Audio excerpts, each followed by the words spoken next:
Nah, trik untuk menjawab soal-soal penelaran matematika ya, di SNBT itu kita nggak usah terlalu fokus sama teks atau stimulusnya, langsung fokus ke pertanyaannya, dan kali ini kita akan praktekin pada video ini ya. Jadi kita bakal bahas satu set soal penelaran matematika yang diambil dari TO ke-15, aplikasi belajar Pamify. Dan buat teman-teman yang belum subscribe, bisa tekan dulu tombol subscribe-nya. Dan yang memerlukan modul bisa unduh di link yang sudah saya sematkan di kolom deskripsi ya. Ini langsung aja kita praktek ke soalnya ya. Saya nggak baca dulu teksnya. Ini kita langsung fokus ke pertanyaannya. Yang ditanya di sini adalah banyak seluruh kursi pada setiap bagian tempat duduk di venue tersebut. Jadi keywordnya di sini adalah setiap bagian dan kursi ya pastinya. Langsung aja kita cari informasi di sini tentang setiap bagian kursi. Keywordnya kan setiap bagian, berarti cuma butuh kalimat yang kedua. Langsung fokus matanya ke sini. Pada setiap bagian, kursi-kursi tersebut disusun dalam 16 baris. Dengan ketentuan bahwa pada setiap baris selalu 2 lebih banyak dibanding baris yang di depannya. Nah, selain itu banyak kursi baris terdepan setiap bagian tempat duduk ini adalah 10 kursi. Ya. Jadi ada 16 baris. Ya. Ini ngikutin barisan aritmatika. Daftarin aja dulu ya. Kita daftarin biar nggak kebayang gitu. Terus udah gitu nggak usah terlalu banyak pakai rumus di sini. Udah aja daftarin 10 nambah 2 ya. Ini jadi 12. Terus ini 14. Ini 16. Ya. Terus ini 18. 20. Kan cuma sedikit tuh ya, cuma 16. 22. Ini 24. Terus 26. 28. 30. 32 ya. Terus 36. 34 dulu ya. 36. 38. 40. Nah, ada lagi nggak informasi tentang kursi di sini? Nih, pengelola acara membagi jenis kursi ke dalam 2 kategori, yaitu VIP dan reguler. Pada setiap bagian 8 baris terdepan itu kursi VIP dan 8 baris berikutnya ini kursi reguler. Berarti kita batasin ya, 8 baris pertama ini VIP, 8 baris berikutnya ini reguler. Informasi ini nanti yang bakal kita pakai. Nah, yang ditanyakan banyaknya kursi pada setiap bagian ya. Berarti ini informasinya cuma butuh yang ini aja. Seluruh kursi, berarti kita pakai rumus, pakai rumus di sini. Jumlah barisan aritmatika di sini SN ya. Sama dengan N per 2 dikali A plus UN. Nah, gini. Jadi S16 ini sama dengan, langsung aja, 16 bagi 2, 8 kan. Kali suku pertamanya di sini 10, suku terakhirnya 40. Jadi 10 tambah 40. Jadi udah. Ini 50 kali 8. Berapa tuh? S16-nya sama dengan 400. Kenapa saya daftarin gitu satu-satu, nggak pakai rumus UN? Bisa aja kan sebenarnya kita pakai rumus UN. Tapi ini buat ngejawab soal-soal berikutnya supaya kebayang gitu ya. Jadi jawaban yang tepat di sini yang B ya. Nah, ini yang B. Biar kebayang. Nah, sekarang kita lihat lagi ya. Soal yang kedua, selisih antara banyak kursi VIP dan reguler pada setiap bagian tempat duduk adalah berapa? Selisihnya ya, pada setiap bagian tempat duduk. Ini mulai baris ke-9 tuh udah masuk ke reguler. Nah, sebenarnya gini ya. Lihat aja ini selisihnya berapa nih. Yang bersesuaian ini saya hapus dulu ya, yang kuning yang ini. Nah, ini di baris pertama sama baris pertama VIP sama baris pertama reguler tuh. Selisihnya tuh kan 26 kurang 10 aja. 16. Terus yang kedua sini ya. Ini selisihnya 28 sama 12. Itu 16, itu kan. Nah, makanya sengaja saya daftarin ini biar kebayang gitu. 30 sama 14, 16. Berapa kali tuh 16-nya? Kalau kita hitung bakal 8 kali kan si 16-nya tuh. Yang ditanya di sini adalah selisih banyak kursi VIP dan reguler pada setiap bagian tempat duduk.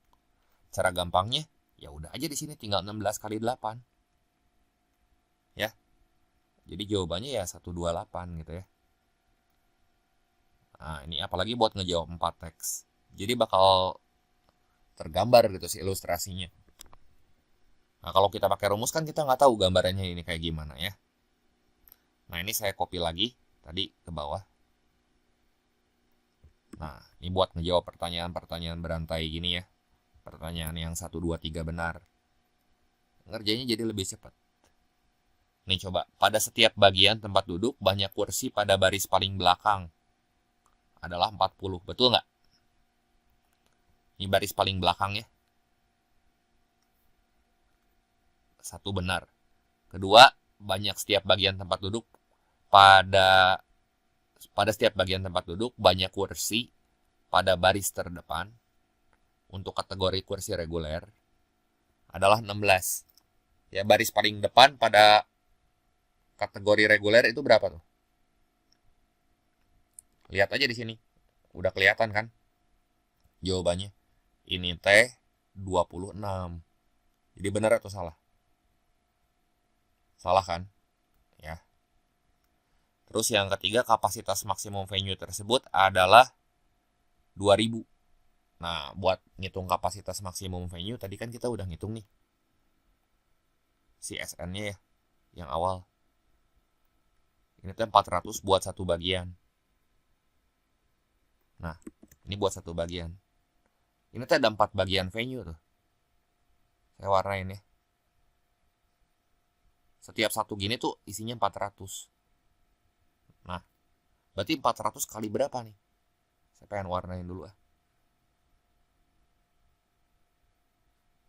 Nah, ini ada 4 kan? Tuh yang saya warnain pink. Sok udah tahu pasti jawabannya berapa tuh? 400 kali 4 sambil nunggu saya warnain. 400 kali 4 ya 1600. Jadi kalau 2000 itu benar atau salah? Salah ya jawabannya pasti. Nah, teman kalau nanti SNBT jangan diwarnain kayak gini ya. Ini mah supaya kegambar aja. Dan saya lagi pengen ngewarnain ya. Jadi,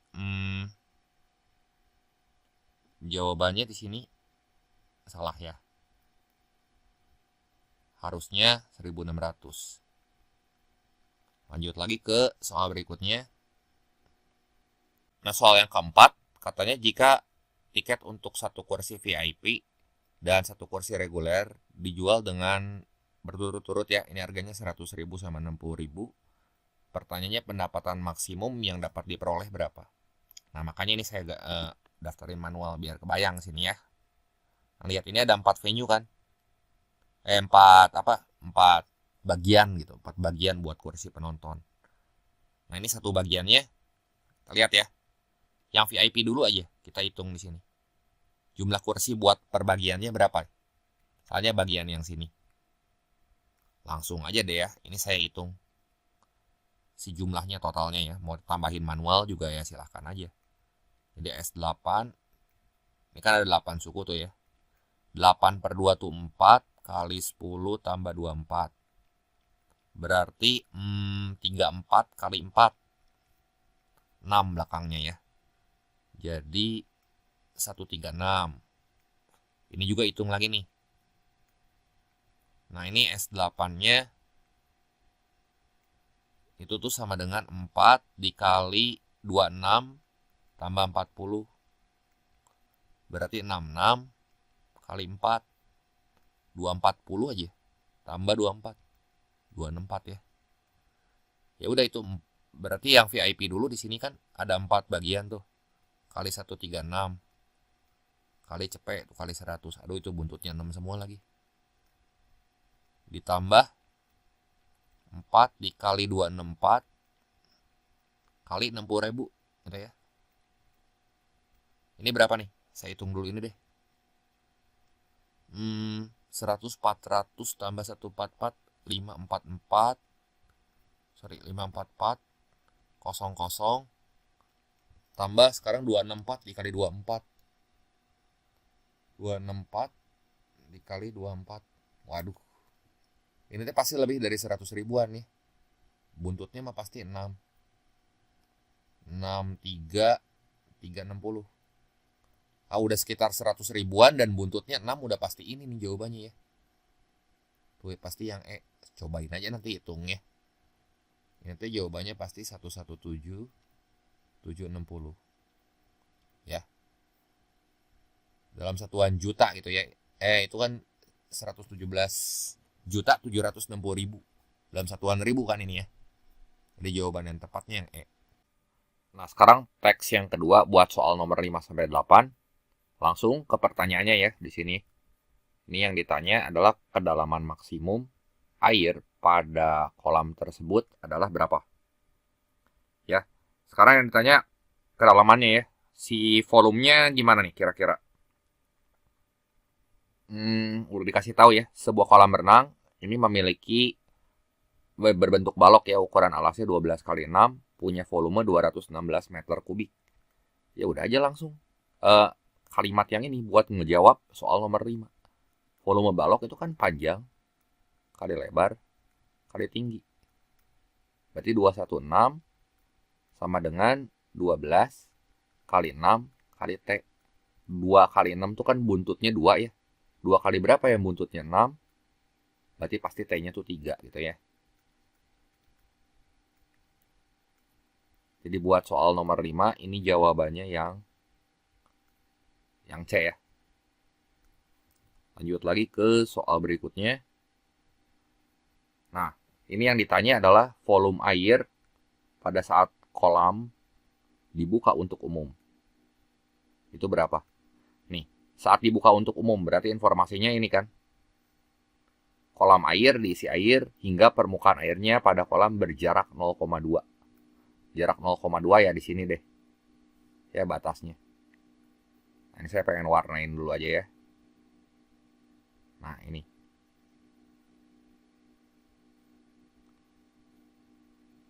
Berarti tingginya berapa tuh? Tadi kan tingginya kita udah dapat. Tingginya tuh 3 kan? Berarti kalau berjarak 0,2 dari di bawah bibir kolam. Nah, berapa?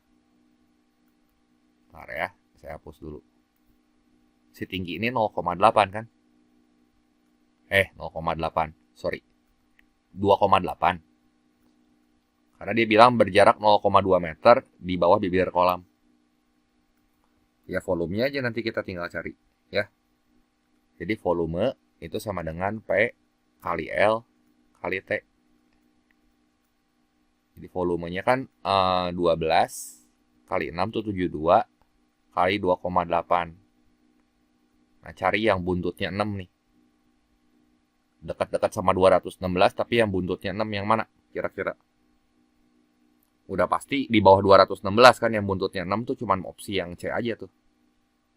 Ya. Jadi si volumenya ya sok aja nanti dihitung sendiri. Ini saya nggak ngitung ya. Cuman ini jawabannya pasti saya yakin 201,6 gitu. Ya. Meter kubik. Jawaban yang tepat di sini yang C. Nah, soal yang ketujuh sekarang.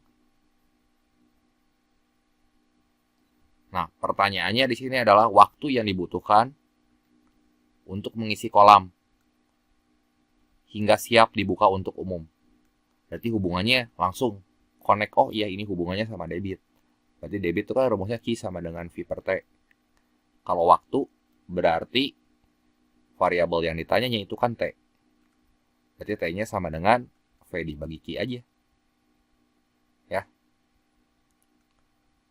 Nah, ini kan kalau liter tuh ya desimeter kubik ya. Volumenya ini teh 12 kali 6 kali 2,8. Berarti ini kita ubah ke DM aja. Berarti kan 120 kali 10. Ini kali 60. Terus tadi 2,8 teh jadi 28. Bagi aja sama debitnya. Informasi tentang debit ada nggak di sini? Nah, ini debitnya 600 liter per menit ya. Langsung aja ini bagi 600 gitu. Ya. Jadi ini kita coret. 1, ini 10 gitu ya. Nah, 28 kali 12 ini kan ngitungnya jadi lebih gampang tuh. 280 tambah 56, 336 menit ya. Tuh, itu buntutnya 6 semua lagi ya. Ini mah maksa kita buat ngitung. Tapi ya udahlah. 1 jam kan 60 menit. Berarti ini 5 jam 300 menit. Tambah 36 menit. 5 jam 36 menit.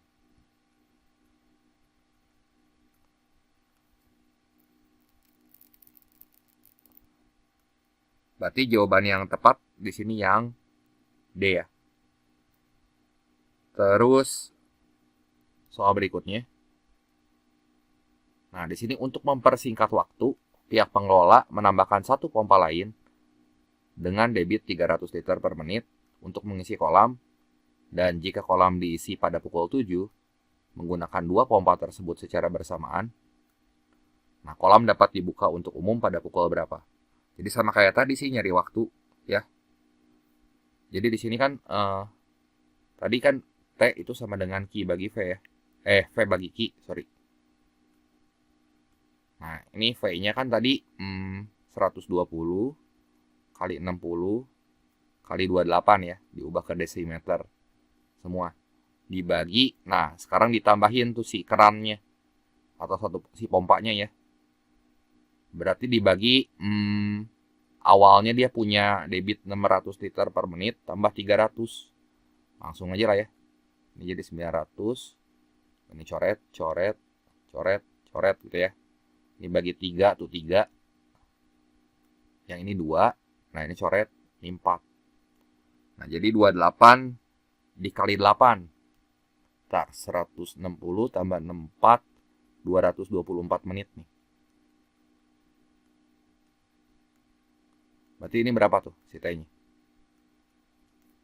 3 jam lebih nih. Ini tuh berarti 3 jam 180 menit kan? Supaya jadi 224 aja. Tambah berapa tuh? Tambah 44 menit. Jadi kalau mula-mula jam 7 tambah 3 jam itu jam 10 ya. Jadi jam bukanya ya jam 10, 44 gitu ya. Udah beres gitu. Jadi jawaban soal nomor 8 tuh yang A. Jelas ya? Lanjut lagi sekarang kita ke teks yang ketiga buat soal nomor 9 sampai 12. Nah, ini kita fokus ke pertanyaannya ya. Ada tabel, ada keterangannya. Itu jangan kita fokus di situ, nanti malah blunder. Nah, Ali membeli sebuah baju di toko B. Oke, toko B ya. Nih, kita tandain dulu ini toko B. Nah, ada diskon 30%. Nah, dengan harga awal 200.000. Oke ya, harga awalnya 200. Terus tanggal 31. Ya kan? 2026, 31 Desember. Dia harus bayar berapa? Oke, apa aja nih ketentuannya? A, D, sama E mengenakan pajak tambahan. Oke, berarti B nggak ada ya. Terus, nah ini toko A dan toko B nih. Ada toko B memberikan diskon tambahan sebesar 20% setelah diskon pertama. Jadi diskon pertamanya 30% kan? Ya. Jadi, harga yang harus dibayar Ali, kalau awalnya 200.000 ya. Ini harga awal.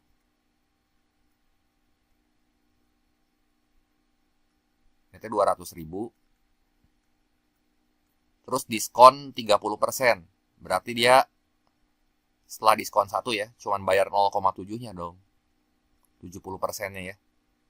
70/100 kali 200 berarti cuman bayar 140.000. Terus diskon 2 ya. Ini diskon ya, bukan diskon ya. Sorry, diskon. Ini diskon 1, ini diskon 2. Nggak ada keterangan tambahan lain kan? Ini 20% ya diskon tambahannya. Jadi dia cuma bayar 80% ya. 80% dari berapa? Dari 140. 4 sama 8 buntutnya 2. Oke, 80 tambah 32. Oh, 112 ya. 112. Berarti dia harus bayar cuma 112.000. Itu aja ya. Dari harga awalnya 200. Ini jawaban yang tepat di sini yang B. Lanjut lagi ke soal berikutnya. Nah, ini soal yang ke-10. Ini langsung ke soalnya ya. Tanggal 28 Desember, Tina membeli sebuah baju dengan harga awal 100.000 di toko A. Oke, tandain dulu toko A. Toko A ini ada diskon 50%. Dan sebuah celana dengan harga awal 80.000 di toko C. Tandain informasinya ini toko C. Nah, total harga yang harus dibayar Tina berapa? Ya. Nah, berarti di sini ya kita lihat toko A dia cuma beli baju doang kan. Ini yang toko A dulu. Checklist pertama ya. Ini baju di toko A. Ntar ini bajunya saya tandain. Jadi baju, terus udah gitu di toko A. Ya, harganya 100.000. Jadi ada 3 checklist nih. Jadi baju di toko A. Nanti kita lihat keterangan-keterangan tentang toko A. Jadi awalnya 100.000. Nah, terus katanya informasi tentang toko A mana lagi nih? Nah, ini toko A ada PPN 10%. Ya kan? Ada PPN 10%, berarti dia harus bayar 100.000 teh dikali 1,1. Kali 110%-nya, ya. Terus diskon 50%, berarti dia cuma bayar 50% kan? Kali setengah aja. Nah, biar gampang gini ngitungnya.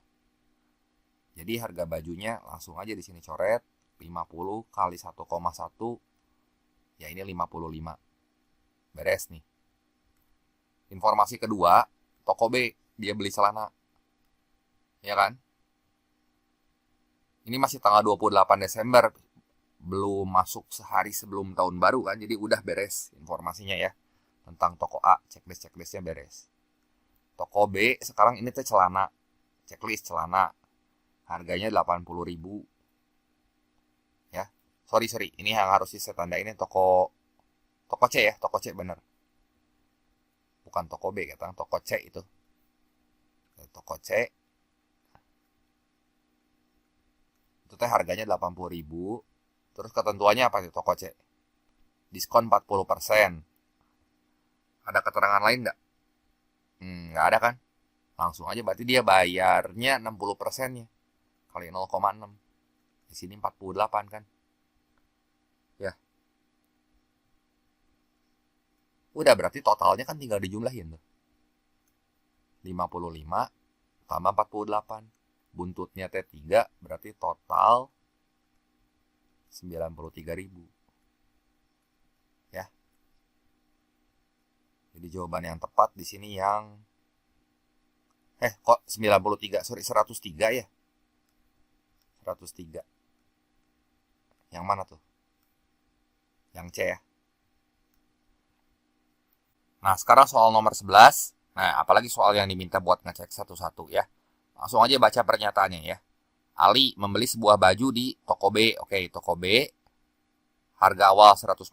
Ini ada 2 checklistnya. Ada 3, tanggal 30 Desember. Toko B. Ya, ini kita tandain dulu. Toko B. Ini diskon 30%. Jadi pernyataan 1 ya. Awalnya 150. Diskon 30%. Berarti kali 0,7. Oke, checklist pertama udah. Ya, toko B-nya ini.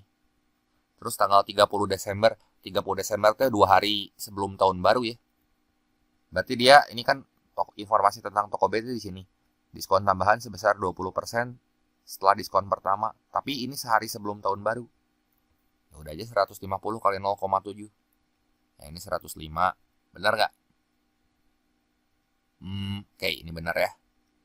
Yang kedua, Budi membeli sebuah jaket di toko E. Oke, toko E. Ini semua bayar setengah harga. Harga awalnya 200, tanggal 28. Berarti yang 2 itu awalnya 200, diskon setengah harga kali setengah.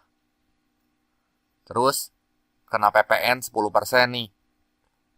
Informasi tentang toko E kan di sini kena PPN 10%. Berarti kali 1,1. 100 kali 1,1 ya 110. Benar salah nih? Benar ya? Ini 110. Terus yang ketiga, masing-masing harga yang harus dibayar untuk membeli sebuah celana dengan harga awal 100 di toko A dan E tanggal 25 Desember. Toko A ini diskon 50%. Tandain dulu. Harga awalnya ya, toko A itu teh 100 kali setengah, diskon 50% ya. Terus dikali PPN-nya di sini 10% kan. Toko A kena PPN 10%. Kali 1,1. Terus toko E, sekarang checklistnya ya. Ini toko A udah. Toko E, awalnya 100, bayar setengah harga tuh kali setengah. Terus kali PPN-nya 1,1. Nah ini sama kan. Tuh lihat faktor pengalinya sama. Nggak usah dihitung. Dia bilang tidak sama besar. Salah yang ini ya. Jadi urutannya di sini benar, salah. Lanjut lagi ke soal berikutnya. Nah, ini soal yang ke-12. Pada tanggal 26 Desember, checklist pertama nih ya. Ali dan Hasan sama-sama membeli 2 buah baju. 2 buah baju dengan harga awal setiap bajunya 250.000. Nah, Ali membeli 2 buah baju tersebut di toko A. Oke, Ali di toko A, checklist pertama ya. Ali membeli 2 baju di toko A. Toko A berarti informasi tentang toko A di sini yang mana? Yang ini kan? Nanti cocokin.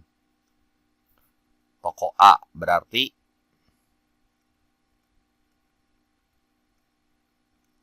harga awalnya 250.000, 2 buah baju. Berarti dia bayar 500.000 tanggal 26. Kayak informasi tentang Ali, toko A udah. Diskonnya 50%, terus ini PPN-nya belum ya. Ada PPN 10% dari harga awal. Oke. Tanggal 26 berarti dia nggak kena diskon tambahan ya. Berarti ini nggak ada. Udah aja buang. Dah, jadi baca informasi di teksnya secukupnya aja. Jadi 500 dikali berapa tuh? 0,5 ya. 2 buah baju kan. Nah kayak gini. Terus dikali PPN 1,1. Jadi 250 kali 1,1, 275. Beres nih Ali nih. Terus Hasan. Hasan katanya di mana nih? Toko F. Oke. Informasi tentang toko F mana? Yang ini nih. Beli 1 gratis 1. Ya enggak? Jadi harga Hasan 250. Terus kena PPN ya 10% di sini. Ya kan? PPN-nya udah nih, informasi tentang PPN. Jadi membeli di toko F kena PPN juga udah. 250 dikali 1,1. Ya enggak? Ini harganya Hasan. Jadi berapa nih? Toko F nggak kena PPN katang. Kirain itu toko E. F ya? F mah nggak ada PPN. Jadi harganya si Hasan tuh 250 aja. Ya kan? PPN-nya 0 tambah 0 ya. Jadi 250. Yang ditanya apa tuh?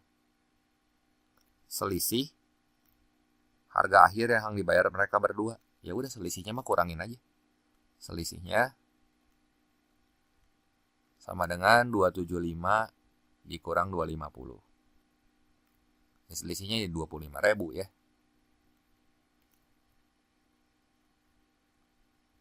Jawaban yang tepat di sini yang D. Ya. Kan tinggal ini selisih 275 kurangin 250. Gitu. Nah, sekarang kita praktekin buat teks nomor 13 sampai 16, cara yang kayak tadi ya. Langsung baca ke soalnya ya. Total poin yang diperoleh oleh seorang peserta tes yang menjawab benar A soal dan tidak menjawab B soal. Berarti informasinya tentang penilaian di sini. Mana ya penilaian? Nah, ini ya penilaian.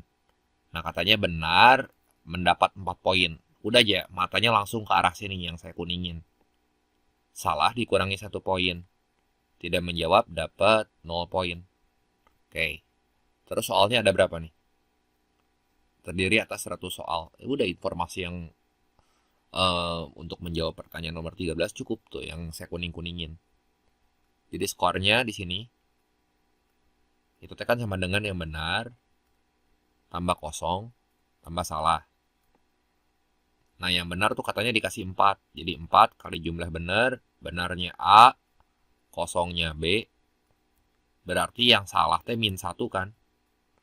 Kalau awalnya 100 soal, terus yang dijawab benar tuh ya B soal, dijawab kosong tuh, jawab benar A soal, jawab kosong B soal. Ini jadi gimana nih? Min 100, min A kali min 1 kali min A jadi plus A, terus minus B, jadi plus B ya. Jadi gimana nih? 4A tambah A jadi 5A, terus tambah B kurangin 100. Udah ini skornya ya. 5A tambah B kurangin 100. Jadi opsi yang tepat di sini yang D ya. Nah, ini saya copy aja dulu ya. Ini buat skor karena ini kayaknya kepake buat ngejawab soal berikutnya. Nah, ini skor ya. Nah, langsung baca ke si soalnya. Di sini, pada saat tes tersebut berlangsung, Afi diketahui menjawab benar 70 soal, 2/3 salah, terus banyak minimal soal yang masih harus dijawab oleh Afi agar ia lolos tes tersebut. Berarti informasi yang harus kita cek di sini ada 3. Benar 70, ya kan? Benarnya 70, 2/3 salah. Ya. Nah, udah gitu ada berapa soal tuh ya totalnya? 100 soal kan? Totalnya 100 soal. Nah, kalau 2/3 salah, sisa soalnya yang kosong nggak ada kan? Berarti salahnya tuh 2/3. Yang kosongnya berarti sisanya ya. Dari sisa soal. Awalnya 100 soal, berarti kejawabnya kan udah 70. Tinggal 30 lagi nih. Yang salahnya berarti 30. 2/3 kali 30. 10 soal. Berarti kosongnya 70 tambah 10, 80, 20 ya. Sorry. Ini tuh 20 katang. Ini 20, kosongnya 10. Nah, terus informasi tentang kelulusan mana nih? Nah, peserta rekrutmen, pakai kuning agak tebal dikit ya, dinyatakan lolos tes tertulis jika memperoleh poin minimal 70% dari poin maksimal yang dapat diperoleh. Ya, berarti poin maksimal ya. Kalau satu soal benar itu dapat 4. Ya, kalau benar dapat 4, berarti maksimalnya itu 400 kan. Berarti targetnya 70% tuh, 70/100 kali 400 supaya dia lolos. Ya, ini coret aja jadi 280 tuh targetnya. Oke, berarti ya banyak minimal soal yang masih harus dijawab berapa? Berarti kan di sini yang benar tuh udah 70 ya. 70 itu kita kali 4. Betul kan? 280. Dikurang yang salahnya itu teh min 1 kali 20 ya. 280 berarti ditambah soal yang harus dijawab benar, berarti 4 kali jumlah benar aja. 4 kali jumlah benarnya. Itu teh harus 280. Coba bentar. Ini 280. Ini minus 20. Ini 280. Oke, berarti si ini tuh supaya balance hasilnya harus plus 20 kan. Ya udah 4B mesti sama dengan 20. Ya benernya harus 5 soal lagi. Ya. Jadi jawaban yang tepat di sini yang A. Cek lagi ke soal berikutnya. Nah, ini diminta ngejawab pernyataan-pernyataan ini ya. Tadi BTW skornya kita copy sini ya. Siapa tahu butuh. Total poin minimal yang dibutuhkan agar seorang dinyatakan lulus tes. 280, tadi 70% kan? Minimal 70%, berarti ini benar nih.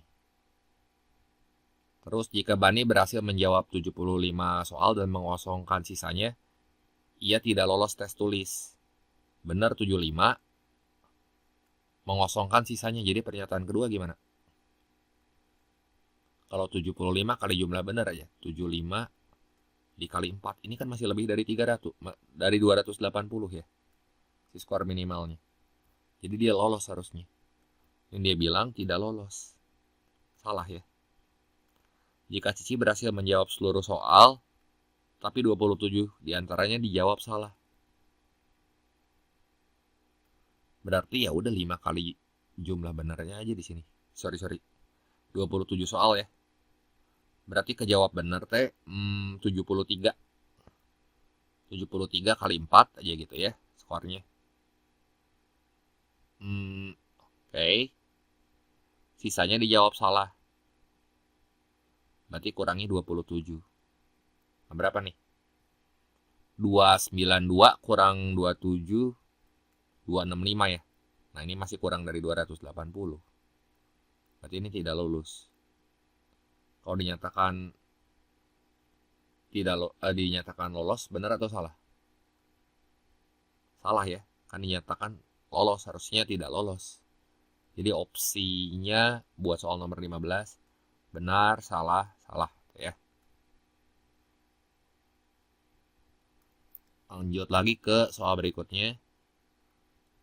Nah, diketahui terdapat 60 orang yang lolos tes tulis. Jika dipilih 2 orang secara acak dari seluruh peserta tes, peluang yang terpilih itu lolos tes tulis berapa? 2 orang secara acak dari total peserta yang lolosnya 60. Jadi kan awalnya 100 orang. Terus 60 lulus ya. Terus berarti yang nggak lulusnya 40. 40-nya tidak lulus. 2 orang secara acak, peluang yang terpilih keduanya lolos tes. Berarti awalnya ada 60 dari 100 orang. Ini kan. Terus udah kepilih 1 yang lulusnya. Sisanya berapa tuh? Sisanya 59 kan. Dari 99 orang gini. Ya. Jadi ini aja coba coret nih. 0 sama 0, ini bagi 3, 2, bagi 3, 3, 3. Ya. Terus, ini masih bisa bagi 2, 5. Ini peluangnya ya. Udah jadi peluangnya 59 dibagi 165 ya. Ada nggak jawabannya? Nah, itu ada yang D ya.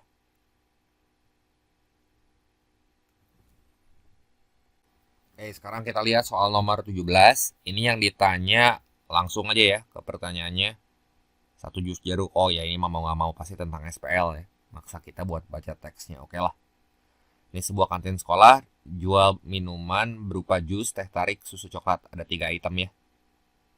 Dengan harga satuan total harga 2 jus jeruk, 1 teh tarik, 1 susu coklat. Ini teh 340.000. 34.000. Ya tulis aja ya, berarti 2 jus ditambah 1 teh tarik tambah 1 susu. Ya, ini 1 itu ya. Sama dengan 34. Terus total harga 1 teh tarik dan 1 susu coklat itu teh 14.000. Berarti satu teh tarik tambah satu susu coklat. Saya tulisnya gini aja. Satu teh tarik ditambah satu susu coklat. Itu teh totalnya 14.000.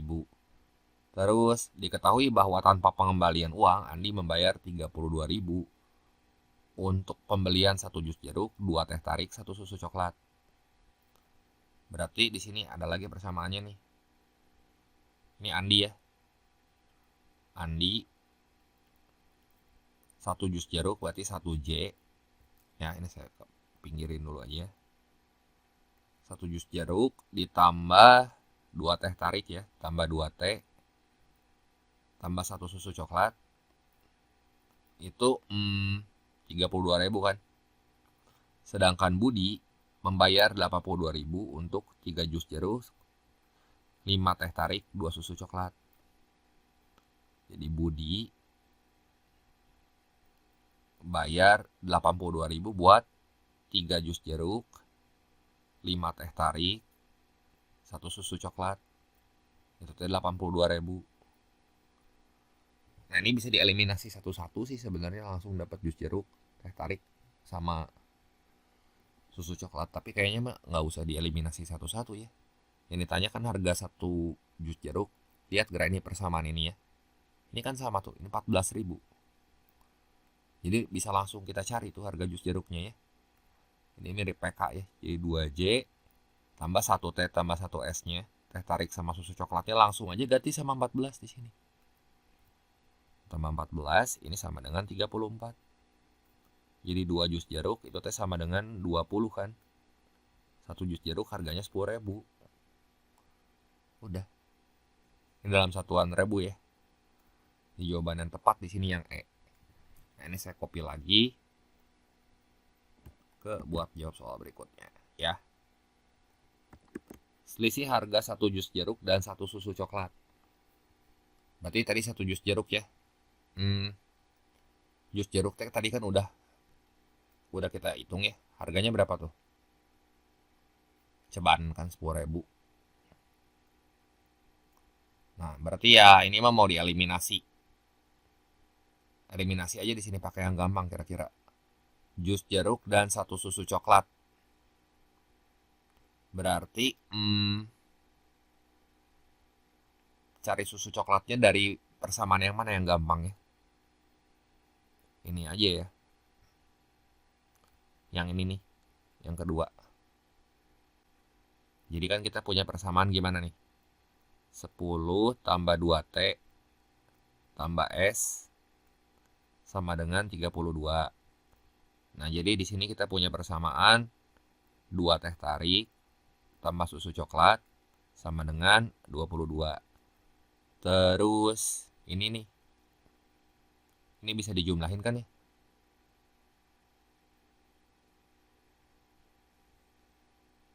Kalau dijumlahin jadi gimana tuh?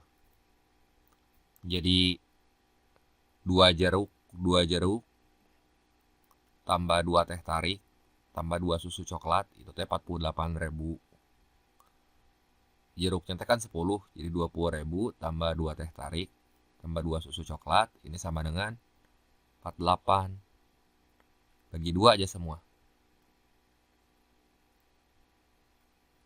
Jadi harga teh tarik tambah susu coklat itu 4. Ini kan kalau dibagi 2 teh jadi 24 ya. Yang ini jadi 10. 14.000. Jadi teh tarik tambah susu coklat ini teh sama dengan 14.000. Nah, yang ini eliminasi nih. Jadi gimana tuh? Harga 1 teh tarik sama dengan 8.000. Susu coklatnya berarti 6.000. Ya udah aja di sini. Selisih harga 1 jus jeruk dan 1 susu coklat. Jus jeruknya mah 10.000. Terus susu coklatnya mah 6.000 ya. Kalau selisihnya berarti 4.000 kan. Ya kita daftarin aja ya di sini teh kita udah punya apa aja sih? Jus jeruk, teh tarik sama 1 susu coklat. Berarti teh tarik teh harganya 8. Ya ini saya copy aja persamaannya yang tadi. kesamaan ini, terus hasilnya tuh ini. Ya, buat jawab soal nomor 19. BTW tadi nomor 18, ini jawabannya itu yang B ya. Soal nomor 19, jika Tina memiliki uang sebesar 32.000, jumlah maksimum teh tarik yang dapat dibeli Tina. Ya udah aja. N itu sama dengan 32.000 aja dibagi sama harga satu teh tarik nih. Bagi 8. Jadi berapa tuh? 4 biji kan si teh tariknya ya. Jadi ini jawaban yang tepat buat soal nomor 19 itu yang B ya. Soal nomor 20. Nah, katanya Cici membeli 1 jus jeruk, 1 teh tarik, dan 2 susu coklat dengan uang sebesar 50.000. Terus Cici dapat diskon 50%. Tadi kan udah dapat nih teh tarik, jus jeruk, sama susunya. Berarti 1 jus jeruk itu teh harganya 10.000 ya, cobaan nih 10.000. Terus 1 teh tarik 8.000 tambah 2 susu coklat. 2 kali 6 aja 12. Ini sama dengan 10.000 tambah 20.000 30.000 kan. Ini awalnya ya. Terus katanya diskon 50%. Jadi diskonnya 15.000 kan. 30 dikurangi 15. 15.000. Berarti kembaliannya berapa tuh? Kembaliannya mah tinggal 50.000 aja dikurangin 15.000 ya. Kan sisanya nih dari dia harus bayar 30.000 di diskon 15.000. Sisanya tuh 15.000 kan. Berarti uang kembalinya ya di sini 35.000. Jadi jawaban yang tepat yang mana tuh? Yang D ya.